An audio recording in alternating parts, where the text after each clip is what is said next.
Hey, welcome to the Hell Has an Exit podcast. I'm your host, Brian Alzate. This show is not affiliated with any specific 12-step program. If you or a loved one is struggling with an addiction, please find a local 12-step meeting. If you believe you may need detox or drug treatment of any kind, please call 888-699-9395 to speak to a specialist. The show is sponsored by United Recovery Project, a state-of-the-art drug and alcohol rehab facility. You can visit our website at unitedrecoveryproject.com. All right, so welcome to Hell Has an Exit. I'm your host, Brian Alzate. On this show, we interview a lot of individuals who have overcome trials and tribulations, especially people that overcome addiction and mental health and substance abuse. So today we got Lamar Odom. What up? What's up, my bro? What's going on? I'm chilling, man. Yeah. Hey, let me ask you something. So you grew up in Queens? Yeah. What was it like growing up in Queens? You know, because from what I read in your book, that was kind of like a tough upbringing. Yeah, it was. I'm not from New York, so like I never know what area is like rough out there. I mean, I guess they're all, pretty rough. We're talking about the late '80s and early '90s. Yeah. You're talking about crack. Yeah. Which would change. Yeah, it was probably rough out there. The ambiance, I guess, of any neighborhood. Mm-hmm. When you add that, it changes the people's mentality and how they interact with each other. Makes everything a little bit more. When you're a kid and you would see drugs, a little bit more tension. Yeah, when you're a kid and you would see like drugs going on in the neighborhood, you never like had any interest as a kid doing it, right? No. As a kid growing up, all I knew was my basketball, my family. Yeah, that was it. So growing up, I know like you left. It was always kind of like I would always think because of how I grew up, like stay far away from that shit. Mm-hmm. Because I've seen, lives change right in front of me. Mm-hmm. Yeah, and especially like, your dad wasn't around growing up. He was an addict himself. Uh-huh. And my father was addicted to heroin. Yeah. God bless his soul. He was a Vietnam War veteran, huh? Yeah, he went to, he served in the armed forces. So growing up, I know like, you had a lot of trauma and stuff like that, but basketball pretty much you say saved you, Yeah, well, my mom's passed away when I was 12 years old. Mm-hmm. If it wasn't for, my grandmother in basketball, I could have easily been one of those kids that was out there, hustling up. Yeah, absolutely. Doing whatever they had to do to make some money. How was it hard for you to like keep that discipline growing up? Because, I know for a lot of people, like they have that story of like, yo, that person could have went to the NBA or whatever. And then like they kind of, go to the streets. Kind of just listen to my gut. Yeah, because like no one was really mentoring you as a kid, right? No, I mean, I think, honestly, I think that was like the ultimate blessing in my life was kind of knowing, understanding your path, your goal. Yeah, from an early age. You were going to be in the NBA as you're a kid, right? I kind of knew. Yeah, when you were 9. Yeah, that's crazy. I think that kind of like, kind of puts the blinders on you in life, where no matter what you're going through or what time you're going through right now, where you're going to end up. You never had any other interests, like, what, maybe instead of basketball, I'm going to do this? Like, you never had any other, like, things you wanted to do as a kid?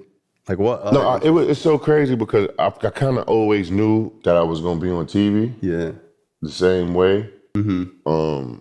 I didn't know what form or whatever like that, but I remember. Like, you want to be an actor? I don't know. I just remember, like, being younger, like, watching Fresh Prince of Bel-Air. Yeah. Being like, oh, I could fit that role. Yeah. You know what I'm saying? Uh-huh. And then, I wound up doing the reality TV shit with my ex-wife. So that's all good. Kind of things you just kind of like manifest. Mm-hmm. You know what I'm saying? Yeah, of course, because not every player, does the things that you did. Yeah, I believe in that. So like when I was reading, your autobiography, like I saw a lot going on that I had no idea, like, how much pressure is on kids, even in high school, that they're really molding you to be in the NBA, and you got a lot of people like feeding off you and pointing you in certain directions. I think a lot of people probably even misdirecting you for their own, I guess financial purpose. I guess like most people in the NBA kind of have like their mom and dad to kind of guide them into like who's good for you and who's not for you, and I feel like you didn't really have that, Yeah, well, I had my grandmother. Like, my grandmother's 40 or 50 years older than me at the time. You know what I'm saying? Mm-hmm. So there's a lot that she doesn't really catch or see, but there's also a lot that she did catch or see. That's cool. And maybe at the time I just really wasn't, attentive to enough.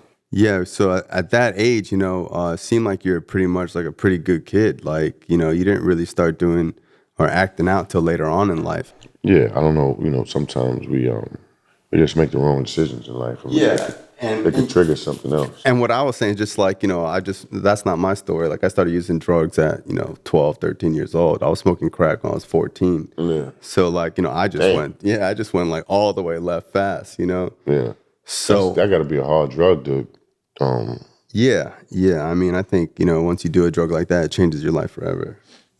Yeah, I would probably say at that age, smoking crack, probably first thing to go is like mental. Mm-hmm. Yeah, I always tell people I got 2 brain cells. But so like when you started, going into these colleges, like, I saw that you started to see like a lot of betrayal and distrust in some of the people that you had. And so, I read that story about like your SAT scores, and like that like blew my mind because I thought that was only like in movies where like, these people are really coaching these kids and helping them get like these good grades or paying people off and stuff like that. For the best athletes, people find a way. Mm-hmm. You don't know it at the time, but you make money for people. Yeah, for sure. You know what I mean? I'll give you a prime example. When I was at the University of Rhode Island, Mm-hmm. I played 1 year, and the year after I played, they had the highest enrollment. And then I come back 2 years after that, they got a whole new arena on the campus. Yeah. And that's something that, you'll never even really Think about, pay attention to as an Yeah. athlete. You know what I mean? You just going to school, getting your rocks off for yourself. But that's just something that you don't really even paying attention to. Yeah, it's a business. Yeah, it's business. It's a business, and I think that like a lot of kids don't realize that they're the pawns, because then people don't really care about you. They're just trying to do what's best for their pockets. Yeah. So you had this falling out with this guy where like they did, they had someone sit in, take your SATs, and this guy got damn near a perfect score, right? He got like 1,200 on the SATs. We got a little too high. Yeah. And then according to my, my grades, my school averages just didn't equal up. Didn't equal out. So when you first dealt with that, because when that was going on, like they didn't even have like the ability to approach you man to man. They kind of had someone else go and tell you, So like, how did you deal with that? Like as a kid, feeling like these people kind of betrayed you. Like, where they set up this thing for you to have someone take the SATs for you, and then when it fell apart, they kind of didn't want to come around. I mean, I just kind of just wrote it off, like, fuck it, just something else I got to go through. Yeah. A little embarrassing at the time. Mm-hmm. But did you think you weren't going to get into the NBA after that? No. I just figured it was going to be a bump in the road. Wow. Like I said, me making it to the NBA, that's kind of, it was just like it was happening. The God in me, right? Mm-hmm. We all have a sense of God in us, and it was just something that I knew would be my destiny. Mm-hmm. Who instilled that belief in you? Your grandma? Yeah, faith. Yeah. She took you to church and stuff like that? Yeah. And, when I came about the accident, I think that's one of the only things that kind of held you through? Yeah. When you wake up one morning and you don't know how you got to where you are, and you can't walk or talk or remember anybody's name. How many days were you in the coma for? I think 4 or 5. Okay. Yeah, I mean, you got to chalk it up to some type of, superpower. I couldn't walk or talk or hold my bowels, man. Mm-hmm. I think faith is the only thing that got me through it. Faith is the only reason why I'm not like mad and upset to this day. Because I will admit doing every drug under the sun. But that night that I went into the coma, I didn't do any drugs. Yeah. You know what I'm saying? So I felt like really betrayed. Mm-hmm. But I never really asked like, why me? Yeah. I never really felt that sorry or bad for myself. I knew, of course, it'd be all right. It was extremely humiliating.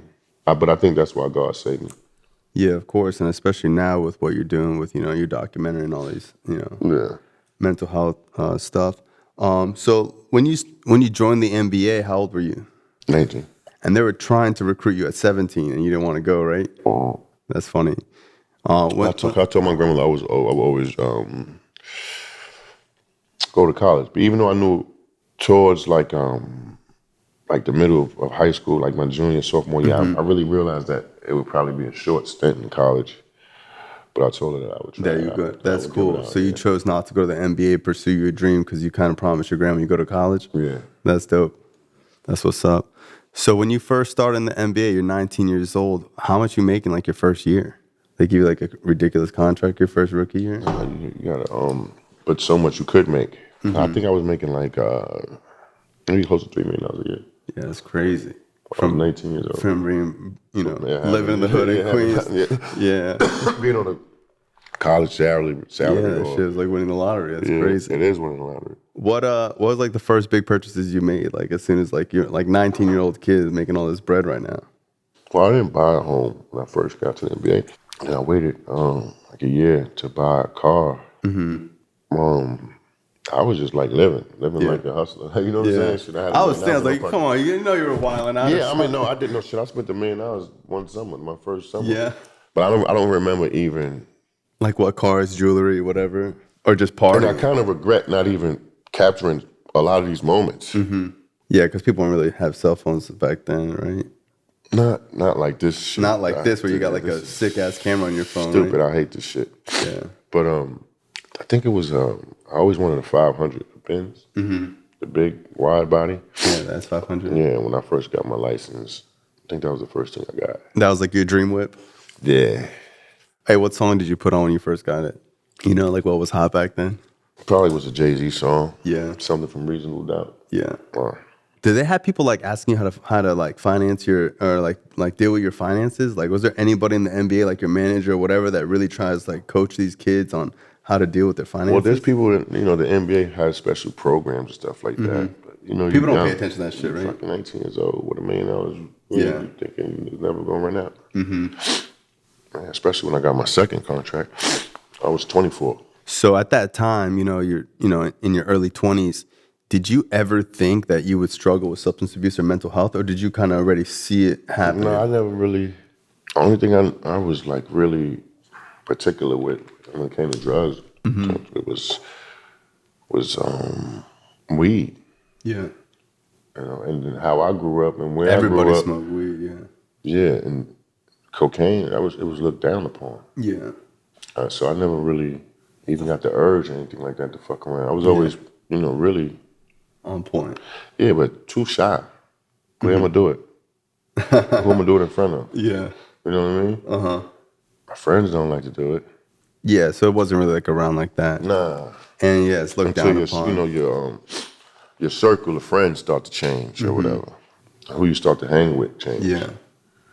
And that's when you Did you ever meet anybody that was like in recovery early on, or like that was clean, that like you saw that was like, you might think that, you know what, if I ever have a problem, I could talk to this person? Nah, I wanted to hang out with people that did drugs. That got the coke. Yeah. That hung out in the circles. Yeah. In LA, the town shuts down at 2:00. Yeah, it's crazy. It's not like Miami. Nah. So if you hanging out after 2:00, it's usually by choice. Yeah. When you got caught smoking weed, like the first couple of times, did you like think it was a problem, or you just kind of like laughed it off, like whatever?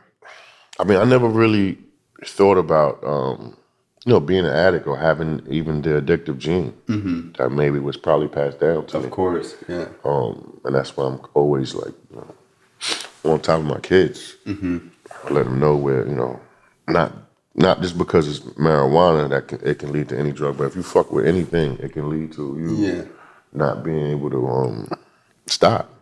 Yeah, it's a slippery slope. And, when you're a kid and people tell you, like, oh, this blunt's going to lead to heroin or whatever, you kind of, like, just laugh at these people like they're crazy. Yeah, right. Yeah. So how many kids you got now? 2, one in heaven. Yeah. How old are they? My daughter is 23. Okay, cool. Yeah, my son is 20. That's dope. Your father being an addict, you never thought, like, it was like you had it already in you, like you never even thought that you could have been an addict? Nah, and I've seen so many things with him. I just never thought that I would even have that gene, go down that road, or that I had the gene. But it's obvious that I do. Yeah. You think you were born an addict, or like became an addict? I know there's like a I don't lot know. of I don't know different... because I don't know. I don't know if I'm gonna say we're born an addict because I don't want to put the blame on anybody else. Yeah. You know what I mean? Because it wasn't like I was like 10 years old and forced to do drugs, and and it made me an addict when I was grown and a big boy.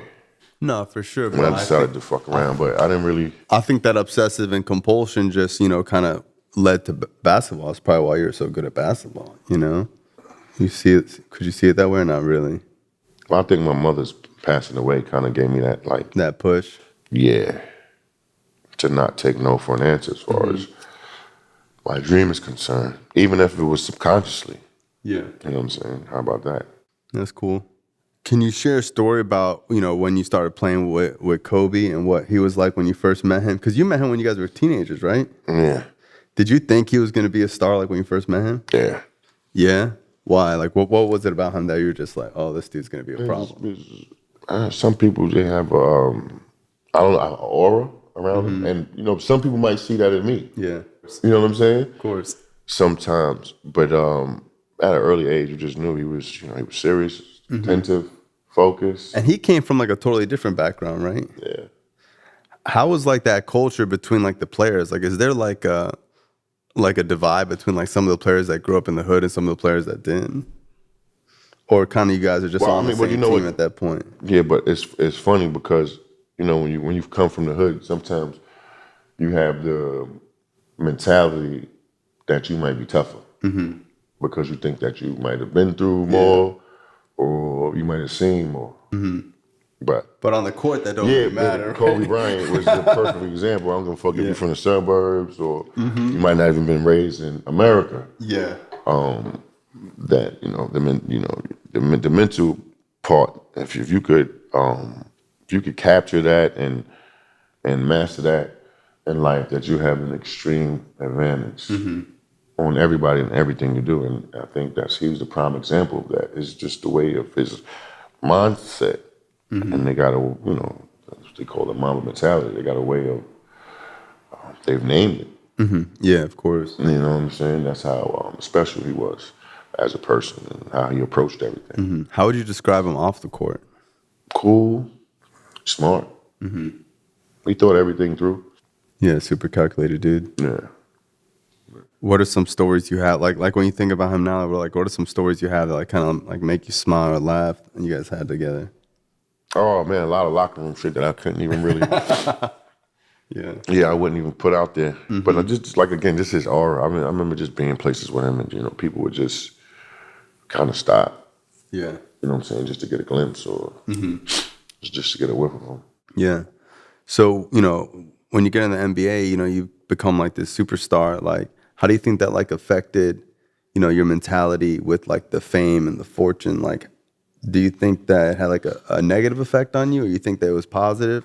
I've always been always popular, even from a young age. And I don't know. I think you probably would have to ask somebody that knew me when I didn't have it. Yeah. You know what I mean? Because I feel like I remain the same person. Yeah. As far as my core, my beliefs. Yeah. How I treat people, especially. I don't feel like I'm better than anyone or try to come off as arrogant or cocky. Yeah, and I think when I was reading your book, I remember it saying that, you're one of the players that didn't have to score every time to dominate the court. You know? That's like kind of my approach to life too. I don't really have to be the center of attention to do your job. Kind of like gravitates towards me. You know what I mean? Yeah. Just Lamar. You know what I mean? I don't know how to explain it, but I feel like I'm a cool dude. Get to know me. I'm a Scorpio, so like if you... Oh, yeah, me too. You are you? Oh, yeah. When's your birthday? November 9th. November 9th. I'm November 6th, so it's like... Oh, man. Yeah, you definitely got problems like me then. Yeah. Yeah, I think being a Scorpio is definitely, I feel like for me, like I got two sides of me. I think you kind of feel the same way where you have like Lamar and you got Low, I think, because I can always be like extremely polite. I always got good grades. Yeah, I'm always, try to handle myself with grace. Be respectful, give people their space. Yeah. So when did like your mental health or drug use start impacting your ability to play ball? Because that's what a lot of people say. We're like, yo, like Lamar was able to hold it together for a long time. And I think it it took away my the ability to be my best, Your best. away from the court, right? Because in basketball, you hone your skills in the off season. You know what I mean? And I think it. So it started affecting the off season. Yeah, I think it stunted my potential. My off the court habits stunted my on the court potential. What year was this? 2005. Where it started? Yeah, 2005. Were you playing at the Heat then? I was playing in LA. In LA. It started in Miami though. Gotcha. What was Miami like when you first got here? It was just like LA, but just on steroids. Like you can do everything, the same kind of vibe as LA, but you can do it till 4 or 5 in the morning. Yeah, I didn't know that because I'm from here. I'm born and raised in Broward. So like when I used to travel, I used to be like, what do you mean the places are closing? It's over at 2 o'clock. Yeah, it's crazy. Everywhere else is over at 2 o'clock. Anywhere else you go besides New York, Miami, and New York, Miami. Yeah. Vegas. Even Vegas, I think, is like, when I go to Vegas, I'm like, why did we even come here? I should just go to Miami. Yeah, you're right. Yeah, I mean, I don't gamble. If you gamble, I mean, even you could go to the Hard Rock here. I feel like the Hard Rock's more chill. But did you ever struggle with gambling at all? Yeah. What would you play? Blackjack. Yeah. Well, you know what's wrong with shit about gambling is the worst thing that can happen to you is you're successful at it in the beginning. Yeah, you think you're going to win. You know what I'm saying? No, you know you're going to win. Yeah. So my first time, gambling real heavy, I think it was at the Hard Rock. Oh, yeah? They got you, huh? I got them, they got me. Yeah. Kind of went back and forth. Yeah. But you haven't really gambled up until that point? And my gambling habit came out really, really late. I don't know if it was the competitive part of me, but it got ugly. Yeah, and I know a lot of ball players be having like underground gambling tournaments and all this shit, Well, we got a game in the NBA called Bull Ray. What's that? This is a popular card game that we all play. Oh, yeah? Yeah. You guys all meet up at someone's crib and play or whatever? I mean, we play on a plane all the time. Yeah. High stakes? It could become, What's the most you've seen someone lose? Probably like 50,000. 50,000? Yeah, that's crazy. Have you continued gambling since then? Like, did the gambling keep getting worse? Not nah. Really? You reeled it in after a while? Yeah, I love money too much, man. I love money too much. And I got down where I needed a favor from a good friend. He had to help me out, so. So when you went to Olympics, I was reading that you had like some... fake dick? You had... Well, I wasn't going to say it, but yeah, you had a fake dick. But like, so you guys faked the drug test or whatever. Well, I mean, I've always wanted to play when I was, I think like other people that might not be drug addicts might be like shocked at that story, but like me being in recovery, like I've heard it all. I've heard the Whizzinator, the heating up the piss, whatever. It was a baseball player. He was telling me how he had the fake piss. He had the fake dick. The Whizzinator, yeah. And when he was in there with the person that was giving him the test, and he peed. And a penis whistle. It like whistle. Made a sound? You got caught like that? Yeah, he got caught like that. Oh, that's funny. Yeah, I know, faking drug tests went hand in hand with me. There was a time in my using where I wouldn't leave the house unless I had urine taped to me because I knew I could get, pulled over or whatever. Yeah, urine taped to you? Yeah, I used to leave the house with it just because, like, I didn't know if my probation officer was going to come. I didn't know if my parents were going to drug test me or something like that. Like taped to you, like. So I used to do this. I used to get clean urine, put it in a Visine bottle, and then I would get mitten warmers from like the ski store, and then I would tape it around it, and then when I had to pee, I would activate them, and then I would tie it under my waist, and then I would like pee for real in the toilet, and then I would like move it underneath like my boxers and like squirt it in there and then put it back. I don't know if I should really disclose that. No, but see, that's going through a lot, right? I didn't have any other way. I mean, like when you're thinking about like, yo, you might go to jail if you pop dirty, you got to do whatever you got to do. Survival mode then. Yeah. The Whizzinator's a lot too. Yeah, I could dig it. I mean, you had it set up where you knew when they were coming. I didn't know when I was going to get tested. Yeah, you're right. But I think a lot of people have done that shit, But what I was really going to ask you was, you had these interactions with like AI and LeBron and like, what was it like being with like all these different cats like overseas, You're playing the Olympics, like. It's just dreams come true. That's a dream come true. Playing in the Olympics was like, it was like a goal of mine, an athletic goal of mine. Yeah, of course. And so it was a dream come true to experience that, with those caliber of players. Mm-hmm. And they're all good dudes too, though. Yeah. What's AI like? AI is he's a softie. Mm-hmm. People probably like think of his image like, what the fuck? Practice? That's like the only thing people come AI say be the about first him. one to have a drink and tell you how much he love you. You still keep in touch with him at all? No, I just bumped into AI in Philly. That's cool. I got his number right down here.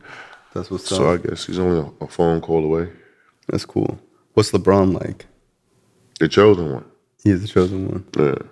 You seen the Space Jam movie? No, I haven't seen it. I haven't seen it either. But a lot of people like not giving me like good reviews on it. I think people just comparing it to the old Space Jam. Yeah, they don't know. They should have came up with something else because you can't really discredit. You can't really remake Space Jam. It's like Jam. Coming to America Part 2, right? Yeah, come on. I mean that might be hard actually. You think you could do that? What? Coming to America Part 2. That I can do it? Yeah. I could watch it. Yeah. But I heard a lot of people that the reviews with that, like from the hood, trash. same thing. People didn't you ever think about acting now? I think I like if somebody came to me for a role that they feel like that I can pull off. Yeah. I would probably try to do it. Probably do it. Yeah. But I kind of like take it serious. And I wouldn't want to make myself. Of course. Like you want to do like a serious role. But I'll take the movies like serious. So I wouldn't want to look like a dick trying to act. You know what I mean? Yeah. What's your favorite like top 5 movies? If you can? Goodfellas, Godfather, Scarface. Yeah. Paid in Full. Yeah, Paid in Full. I like the street shit. Yeah. Yeah, I've seen. I like true stories too. Yeah, me too. Yeah. Yeah, I watch a lot of foreign films. I'm obsessed with movies. My dream is to just start making movies full time. That's what I want to do. Yeah? Yeah. Because I see what like 50 Cent's doing, bro. Like 50 Cent transitioned from music to TV. And he's not really doing nothing. I mean, he's a genius at what he's doing, but like he's just using like what he grew up with and like his street mentality that he put into music, into like making these films. And like now he's doing like this thing with BMF and, you know, he had Power and all this other stuff. And it's like he's got like 6, 7 writers. I think he knows how to take the idea. He knows 50 Cent is a finisher. You know what I mean? He could take his idea and give it to us. Mm-hmm. You know what I mean? A lot of people really can't do that. Yeah, I mean, I read his book. His book was like changed my life, bro. His book was so good. Hustle Hard. That shit was dope. Yeah. You have any interactions with him? Nah. At 50? No, not like I should though. But, yeah. From the same hood. Yeah. You know, we were talking about like how your addiction started to affect, like, you know, your off season that started to affect, you know, your on season. When did it really start to like spiral out of control where you're really like, damn, like this shit's really fucking my life up? I think when people started to get a hint of, you know what I'm saying, how I was hanging like out. in the paparazzi and my shit. party and shit like that. I had a really good close friend. And we went through so many things together. Mm-hmm. But he was kind of like my drug buddy. Yeah. And I think when it got out of hand and when I started, you know, doing it outside of my house. Yeah. And people, you know, got word of what I was doing. Mm-hmm. And it becomes, you know, you're a basketball player and you know, not a rock and roll star, so it's not accepted like that. Yeah. So it becomes embarrassing, I would say. What like precautions or things did you try to do to stop at that point? Like the first time? To stop? Like stop using. Like at that point where you're like, you know what, I'm gonna get clean. I'm gonna like not do whatever drugs you were doing. Well, I thought I would be able to kind of stop doing it myself because I don't know if you know if you're an addict or not. Yeah. Yeah, I think in the beginning, everyone thinks that they can just stop. That's why they're doing it. No, if you didn't think you could stop, you wouldn't start. Yeah. You know? 100%. So you don't ever really know when you cross that line, mm-hmm. you know, from having fun to, oh, shit. Yeah. You got a problem. What you looking for? I got it and it's got me. Yeah, you know what I mean? Where you starting to look for it. Mm-hmm. When you wake up in the morning like, I need a bump. Yeah. I saw you were partying with Scott Storch a lot. Yeah, I hung out with Scott Storch. Who was like the wildest person you ever used with that like made you be like, yo, this dude's crazy? You don't gotta air out their name or whatever. Yeah, I wouldn't do that. Yeah. But I mean, you know, I lived in LA from most of my adult life. And LA, cocaine is just as common as Coffee. yeah, or a marijuana cigarette. Weed, yeah. So I seen my share of good parties. Yeah. What was like the lowest point for you where you were just thinking like, bro, like this ain't it. Like I need to change my life. Because I know like I would say my first time that I went to rehab, I would say. when was that? I don't know, but I remember the year. Yeah. But like probably what, like were you in your late 20s at this point? Yeah. Yeah. But I've throughout my life, I've known a lot of people that was like incarcerated. And that was like the one night where I would say my heart was in sync with everybody that I knew that was incarcerated. But I can get up and leave. Yeah. You know what I mean? But that was like the one day I was like, what the fuck? Yeah. You know what I mean? Of course. What was rehab like the first time? Another humbling experience. Yeah. Did you get a lot out of it, or you kind of like, yo, this is bullshit. I just want to do my time and leave? I think I got a lot out of every time that I went. Probably more than the last time that I went, where I was like just really open to learn and really receptive I think rehab is all about like your attitude. You to know? the information they was giving me. Sorry, but the first time I couldn't. The first time I wanted to get it over with so I can go out and get high again. Yeah. I remember, honestly, I never followed sports growing up. Like, I was on drugs so fast. I never got to, like, even get into sports, But I remember I saw this one picture, and I was a kid probably, and I saw this picture of you, like, leaving this convenience store. It was, like, from the paparazzi. And I remember seeing, like, the chore boy in the back. And that's when I was, like, because I was smoking crack at that time. I remember being like, oh, shit. Because, like, only certain people know what that is. Yeah. And I was like wondering like how did you go from like the powder to the hard? Well, I think it's just something that just kind of Because like if you thought that like, snorting coke wasn't acceptable, like that was a drug that even for me that I was like crack is like the people joke about. Oh, you on crack? Yeah, it's you like, better not even never even. But I mean it's just another form of it. yeah. After you do it, you're like it's no You know different. what I'm saying? Yeah. But how did you get introduced to it? The wrong friends, people. You know what I'm saying? Yeah. Yo, I'm gonna try this. It's a different way to do it. The first time you seen it, were you like, because I saw it like 4 times before I did it. I was like, I ain't doing that. Hell no. And then after a couple times, I was like, what are you doing over there? But like the first time, like, had you seen it a couple times already? Or you just like kind of was like, fuck it, let's just see what this is about? I mean, I don't even really like talking about that shit because it's like, nah, I feel you. I mean, if you know what that's I mean? like I mean, it's just like devil in the flesh again. Yeah, devil in the blue dress. Yeah.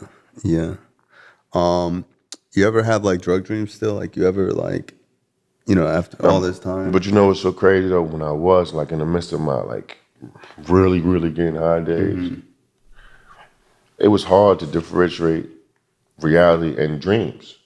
I don't know if you had that problem. I used to go in like real psychosis. So I mean, I used to see people that weren't there, crawl on the floor, like all sorts of crazy shit. But just like I couldn't really, and it was crazy because I know a lot of people. Yeah.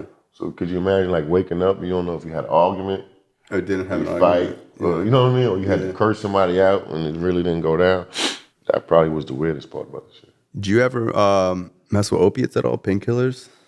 Those are like perks. Perks. I mean, like I said, it wasn't anything drug that you wouldn't do. And because like one of my guy, he was like, Mr. King, try it. You know what I'm saying?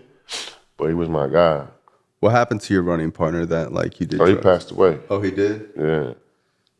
From drugs? He died from a flesh-eating disease from shooting heroin. Wow. Yeah, that's crazy. I'm sorry to hear that. That'd be a painful way of dying too, though. Yeah, he's a good dude. Really good dude. Yeah, because I know, like, for a lot of people, like, leaving those people, places, and things is one of the hardest parts, because that's... Well, I think one of the craziest thing about drugs, though, because if you do, you form some incredible Bonds, bonds. hell yeah, bro. You know what I'm saying? Yeah. When you do drugs with people. And for the worse or for the best. Yeah. And you know what? Like when I got clean and they would ask me or need me or whatever, I would feel like I was turning my back on them, you know? And it was like hard for me to, know the difference between like, yo, I need to take care of myself or like, I'm not being a loyal friend to someone who was there during my worst times, you know?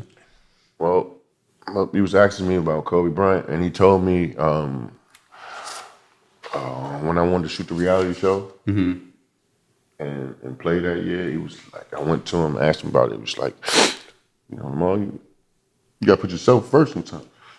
Shit, I do. And you know it because you play with me. Yeah. He said it's a healthy selfish. Yeah. You feel what I'm saying? Of course.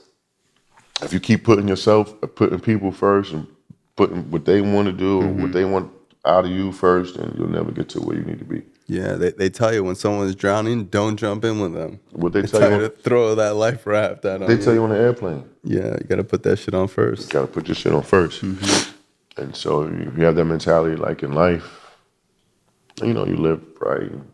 Yeah, and there's a healthy way to do it. Yeah, put God first. Of course. Yeah, I don't want to light myself on fire to keep someone else warm. You know? So who was reaching out to you during like your lowest points? Like who was there that you didn't expect to be there? Well, I would say really, I would. It's funny because you don't really know sometimes how who's gonna show beloved you are until you really go through something. You know what I'm saying? Just say some of my teammates just coming out the blue and being and just showing their support. Some of my closest teammates and like leaving it at their support, not asking no questions. Yeah. You know what I mean? Yeah, because sometimes when you're using or whatever, people are asking stuff, but it's more of to get the gossip and not try to help take your temperature. You know what I mean? To see where you really at with it. Yeah. And I would just say just their support. Yeah, because sometimes you don't need to say much. Just like, yo, I'm here for you, bro. You know, and consistently, not to just do it one time to say you did. You know. Who do you think was like the most influential person to like helping you get out of that dark place? My kids. Yeah, of course. Because I don't live for me no more. I done seen it and done it. I've been rich, I'm poor, I done saved and blown bread. You know what I'm saying? So, man, everything I do now is for them. What's Ye like? Kanye? Yeah. A genius. Yeah. You had a lot of interactions with him? He's different. Yeah. Which we all are. None of us are the same. And he's been able to embrace, him being different. A lot of people are scared to be different. Yeah, and a lot of people are like, oh, like whatever people say is just like, oh, he's crazy or whatever. But you can't deny that like he's up to something. You know what I mean? Like he's doing like a lot of big things. Not a lot of black billionaires in the world. Right? Yeah, and he took a huge chance, especially off of music. Risk. Yeah, and clothes. Yeah, he does what he loves to do. Is he funny? I feel like he is. No. He'll catch you off guard and say something funny. Did any other like celebs in recovery try to reach out to you, or like any ball players that have been through the same thing, like try and help you out? I mean, I've met a lot of people, might be famous or we might call infamous, and they kind of give me like the same, nod that they've been down the same road. You know what I mean? A lot of people that we might know by name or face. Yeah. What are you up to now? Like, what do you want to do? Like, I just tell my story. Telling your story. That's what you want to do, right? Change lives. You know what I mean? Like, I get more satisfaction of people telling me, "Yo, I read your book." Yeah. Than telling me, coming up to me and telling me that, telling me I read your book, yo, and it changed my life. It saved my life. Rather than telling me I'm a good basketball player. Yeah. I already know I'm a good basketball player. You know what I mean? That's cool. But if me telling my story, if it impacted your life, it's kind of a big deal for me. What are like some qualities that you had to attribute to, changing your life? Like, I know like your kids were your motivator. Getting closer to God. Yeah. Embracing my spirituality. Yeah, and I know like for me, like, I didn't see how like spirituality and getting clean had anything to do with each other, but I go to like a lot of meetings and stuff like that, and like that's like the core of the whole program. Well, I think if you don't have to be a Jesus freak or anything like that. Of course, yeah. But if you have spiritual base. Yeah, I You don't think. treat people how you want to be treated, type of shit. Yeah, basic spiritual Yeah, principles. and you put that first, and I think you and your family. I think you can get through anything. Cool. Hey, well, I appreciate you, brother. Thank you for coming out, man. Anytime, bro. Thank you, bro. Anytime. That was dope. We could do it again. Yeah. This show is not affiliated with any specific 12-step program. If you or a loved one is struggling with an addiction, please find a local 12-step meeting. If you believe you may need detox or drug treatment of any kind, please call 888-699-9395 to speak to a specialist. This show is sponsored by United Recovery Project, a state-of-the-art drug and alcohol rehab facility. You can visit our website at unitedrecoveryproject.com.